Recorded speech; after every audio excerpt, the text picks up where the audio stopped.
García Márquez.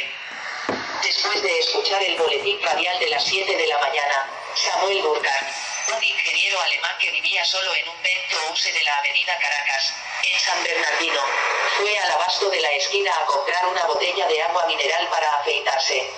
Era el 6 de junio de 1958. Al contrario de lo que ocurría siempre desde cuando Samuel Burkhardt llegó a Caracas, 10 años antes, aquella mañana de lunes parecía mortalmente tranquila. De la cercana avenida Urdaneta no llegaba el ruido de los automóviles ni el estampido de las motonetas. Caracas parecía una ciudad fantasma. El calor abrasante de los últimos días había cedido un poco, pero en el cielo alto, de un azul denso, no se movía una sola nube. En los jardines de las quintas, en el islote de la Plaza de la Estrella, los arbustos estaban muertos. Los árboles de las avenidas, de ordinario cubiertos de flores rojas y amarillas en esa época del año, extendían hacia el cielo sus ramazones peladas. Samuel Burkhardt tuvo que hacer cola en el abasto para ser atendido por los dos comerciantes portugueses que hablaban con la clientela de un mismo tema, el tema único de los últimos 40 días que esa mañana había estallado en la radio y en los periódicos como una explosión dramática. El agua se había agotado en Caracas. La noche anterior se habían anunciado las drásticas restricciones impuestas por el INOS a los últimos 100.000 metros cúbicos almacenados en el dique de la Mariposa. A partir de esa mañana, como consecuencia del verano más intenso que había padecido Caracas después de 79 años, había sido suspendido el suministro de agua. Las últimas reservas se destinaban a los servicios estrictamente esenciales. El gobierno estaba tomando desde hacía 24 horas disposiciones de extrema urgencia para evitar que la población pereciera víctima de la sed. Para garantizar el orden público se habían tomado medidas de emergencia que las brigadas cívicas constituidas por estudiantes y profesionales se encargarían de hacer cumplir. Las ediciones de los periódicos reducidas a 4 páginas, estaban destinadas a divulgar las instrucciones oficiales a la población civil sobre la manera como debía proceder para superar la crisis y evitar el pánico. A Burkhardt no se le había ocurrido una cosa. Sus vecinos tuvieron que preparar el café con agua mineral. Le anunció que la venta de jugos de frutas y gaseosas estaba racionada por orden de las autoridades. Cada cliente tenía derecho a una cuota límite de una lata de jugo de fruta y una gaseosa por día, hasta nueva orden. Burkhardt compró una lata de jugo de naranja y se decidió por una botella de limonada para afeitarse. Solo cuando fue a hacerlo descubrió que la limonada corta el jabón y no produce espuma. De manera que declaró definitivamente el estado de emergencia y se afeitó con jugo de duraznos. Primer anuncio de cataclismo. Una señora riega el jardín con su cerebro alemán perfectamente cuadriculado y sus experiencias de guerra. Samuel Burkhardt sabía calcular con la debida anticipación el alcance de una noticia. Eso era lo que había hecho, 3 meses antes, exactamente el 26 de marzo, cuando leyó en un periódico la siguiente información. En la Mariposa solo queda agua para 16 días. La capacidad normal del dique de la Mariposa, que surte de agua a Caracas, es de 9.500.000 metros cúbicos.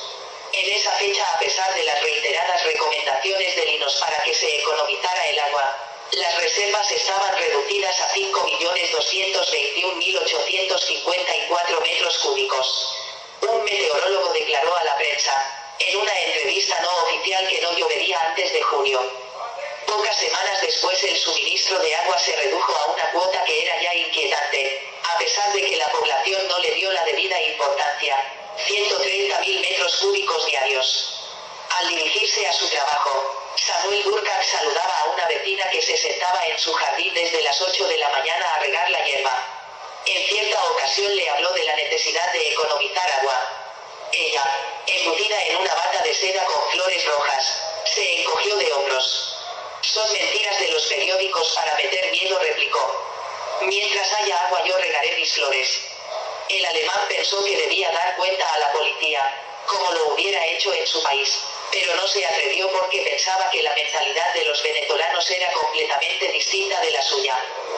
A él también le había llamado la atención que las monedas en Venezuela son las únicas que no tienen escrito su valor y pensaba que aquello podía obedecer a una lógica inaccesible para un alemán. Se convenció de eso cuando advirtió que algunas fuentes públicas, aunque no las más importantes, seguían funcionando cuando los periódicos anunciaron, en abril, que las reservas de agua descendían a razón de 150.000 metros cúbicos cada 24 horas. Una semana después se anunció que se estaban produciendo chaparrones artificiales en las cabeceras del Tuy, la fuente vital de Caracas, y que eso había ocasionado un cierto optimismo en las autoridades. Pero a fines de abril no había llovido. Los barrios pobres quedaron sin agua.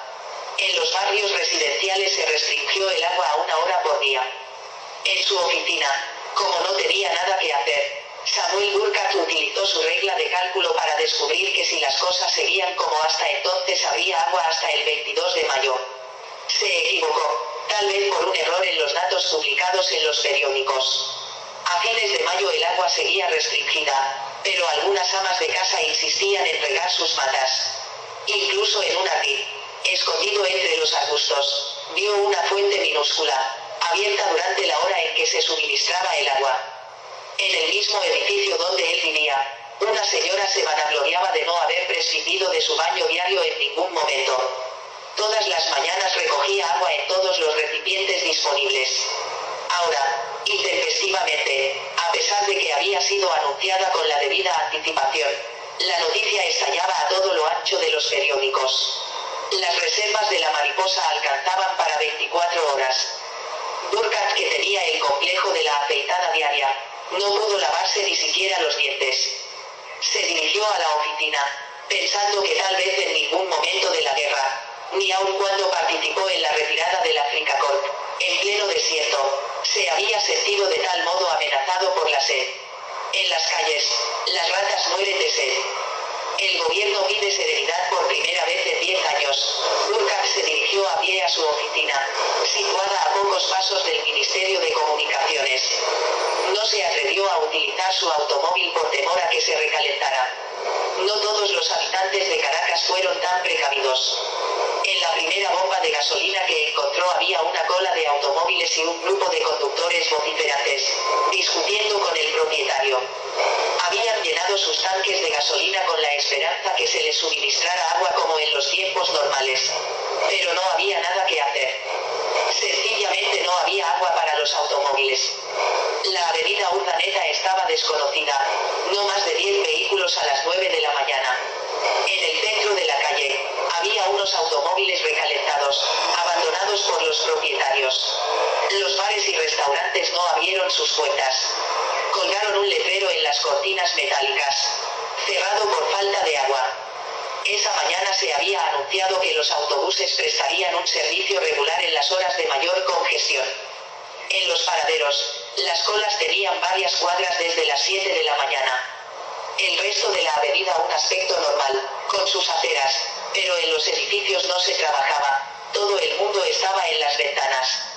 Burkhardt preguntó a un compañero de oficina, venezolano, ¿qué hacía toda la gente en las ventanas? Y él le respondió, están viendo la falta de agua. A las 12, el calor se desplomó sobre Caracas. Solo entonces empezó la inquietud. Durante toda la mañana, camiones de linos con capacidad hasta para 20.000 litros repartieron agua en los barrios residenciales. Con el acondicionamiento de los camiones cisternas de las compañías petroleras, se dispuso de 300 vehículos para transportar agua hasta la capital. Cada uno de ellos, según cálculos oficiales, podía hacer hasta 7 viajes al día. Pero un inconveniente imprevisto obstaculizó los proyectos. Las vías de acceso se congestionaron desde las 10 de la mañana. La población sedienta, especialmente en los barrios pobres, se precipitó sobre los vehículos cisternas y fue preciso la intervención de la fuerza pública para restablecer el orden. Los habitantes de los cerros, desesperados, seguros de que los camiones de abastecimiento no podían llegar hasta sus casas, descendieron en busca de agua. Las camionetas de las brigadas universitarias, provistas de altoparlantes, lograron evitar el agua. A las 12:30 el presidente de la Junta de Gobierno, a través de la Radio Nacional, la única cuyos programas no habían sido limitados, pidió serenidad a la población, en un discurso de 4 minutos. Enseguida, en intervenciones muy breves, hablaron los dirigentes políticos, un representante del Frente Universitario y el presidente de la Junta Patriótica. Burkhardt, que había presenciado la Revolución Popular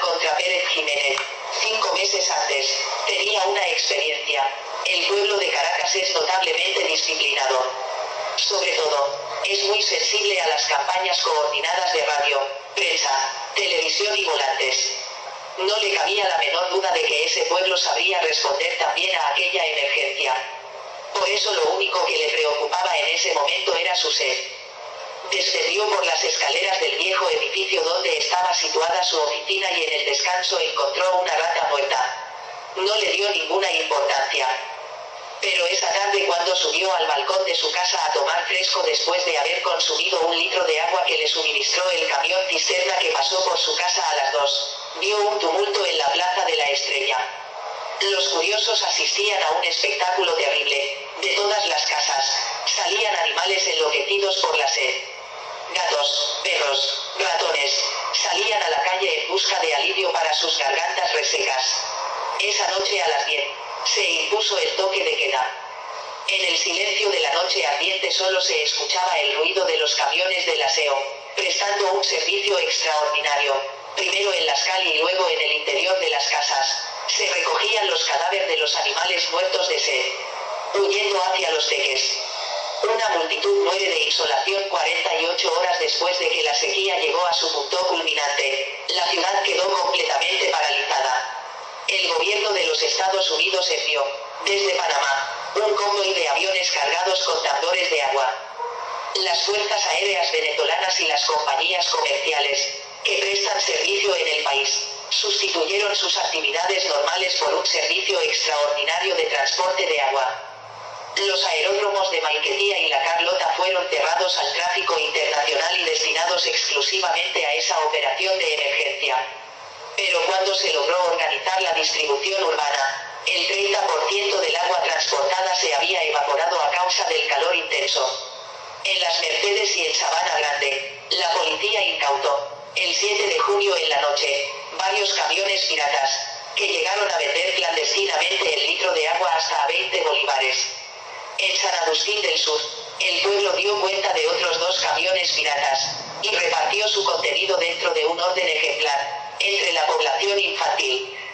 Gracias a la disciplina y el sentido de solidaridad del pueblo, en la noche del 8 de junio no se había registrado ninguna víctima de la sed. Pero desde el atardecer, un olor penetrante invadió las calles de la ciudad. Al anochecer, el olor se había hecho insoportable. Samuel Burkhardt descendió a la esquina con la botella vacía, a las 8 de la noche, e hizo una ordenada cola de media hora para recibir su litro de agua de un camión cisterna conducido por Boy Scouts. Observó un detalle: sus vecinos, que hasta entonces habían tomado las cosas un poco a la ligera, que habían procurado convertir la crisis en una especie de carnaval, empezaban a alarmarse seriamente. En especial a causa de los rumores. A partir de mediodía, al mismo tiempo que el mal olor, una ola de rumores alarmistas se habían extendido por todo el sector. Se decía que a causa de la terrible sequedad, los cerros vecinos, los parques de Caracas, comenzaban a incendiarse. No habría nada que hacer cuando se desencadenara el fuego. El cuerpo de bomberos no dispondría de medios para combatirlo. Al día siguiente, según anuncio de la Radio Nacional, no circularían periódicos. Como las emisoras de radio habían suspendido sus emisiones y solo podían escucharse 3 boletines diarios de la Radio Nacional, la ciudad estaba, en cierta manera, a merced de los rumores. Se transmitían por teléfono y en la mayoría de los casos eran mensajes anónimos. Burkhardt había oído decir esa tarde que familias enteras estaban abandonando a Caracas. Como no habían medios de transporte, el éxodo se intentaba a pie, en especial hacia Maracay. Un rumor aseguraba que esa tarde, en la vieja carretera de los Teques, una muchedumbre empavorecida que trataba de huir de Caracas había sucumbido a la insolación. Los cadáveres expuestos al aire libre, se decía, eran el origen del mal olor. Burkhardt encontraba exagerada aquella explicación, pero advirtió que, por lo menos en su sector, había un principio de pánico. Una camioneta del Frente Estudiantil se detuvo junto al camión cisterna. Los curiosos se precipitaron hacia ella, ansiosos de confirmar los rumores. Un estudiante subió a la capota y ofreció responder, por turnos, a todas las preguntas. Según él, la noticia de la muchedumbre muerta en la carretera de los Teques era absolutamente falsa. Además, Era absurdo pensar que ese fuera el origen de los malos olores. Los cadáveres no podían descomponerse hasta ese grado en 4 o 5 horas. Se aseguró que los bosques y parques estaban colaborando en una forma heroica y que dentro de pocas horas llegaría a Caracas, procedente de todo el país, una cantidad de agua suficiente para garantizar la higiene. Se rogó transmitir por teléfono estas noticias, con la advertencia de que los rumores alarmantes eran sembrados por elementos perejimenistas. En el silencio total, falta un minuto para la hora cero. Samuel Burkhardt regresó a su casa con un litro de agua a las 6:45, con el propósito de escuchar el boletín de la Radio Nacional, a las 7. Encontró en su camino a la vecina que, en abril, aún regaba las flores de su jardín. Estaba indignada contra el Linus, por no haber previsto aquella situación. Burkhardt pensó que la irresponsabilidad de su vecina no tenía límites.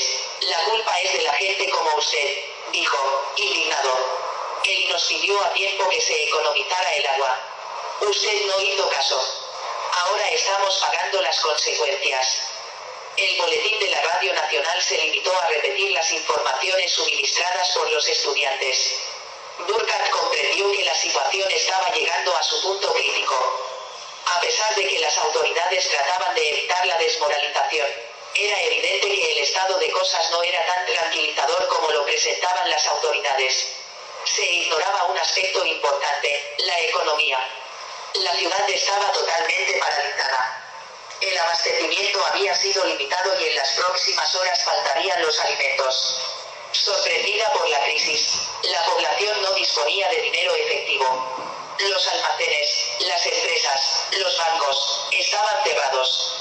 Los abastos de los barrios empezaban a cerrar sus puertas a falta de surtido. Las existencias habían sido agotadas. Cuando Burkhardt cerró el radio comprendió que Caracas estaba llegando a su hora cero. En el silencio mortal de las 9 de la noche, el calor subió a un grado insoportable.